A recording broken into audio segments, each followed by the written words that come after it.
Hi guys, இங்கே பாருங்க. முன்னாடி வீடியோவில் எப்படி குழம்பு தாளிக்கணும்னு காமிச்சேன்.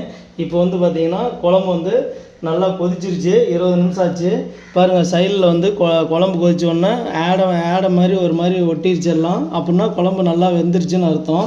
இப்போ என்ன பண்ணுறோம், நம்ம மீனை வந்து அந்த குழம்புல போட போகிறோம். அது அரைஞ்சா மீன் வந்து ரொம்ப வந்து உடம்புக்கு நல்லது. இது ஒரு மருத்துவ குணம் கொண்டது. பாருங்கள் எந்த அளவுக்கு க்ளீன் பண்ணியிருக்கிறோம் அப்படின்னு.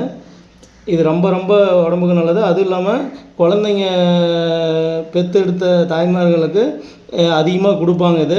அவங்களுக்கு வந்து உடம்புக்கு வந்து ரொம்ப ஊட்டச்சத்து அதிகம் இந்த மீனில். இது வந்து மருத்துவ குணம் உணர்ந்தது. பாருங்கள் மீன் எந்தளவுக்கு க்ளீன் பண்ணியிருக்குன்னு பாருங்கள். இப்போ வந்து இந்த மீனை வந்து நம்ம குழம்புல எப்படி போட போகிறோம்னா, பாருங்கள், ரெண்டு மீனாக இந்த மாதிரி குழம்பு வந்து வெளியில் எங்கேயும் தெரிக்காமல் அழகாக மீனை வந்து போடணும். போட்டு ஒரு 5 நிமிஷம், அதிக நேரம் விடக்கூடாது. 5 நிமிஷத்தில் மீன் வெந்துடும்.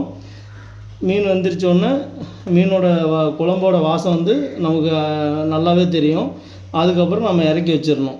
சரிங்களா? பிபி சாமி சேனலை சப்ஸ்கிரைப் பண்ணுங்கள், லைக் போடுங்க. ஓகே.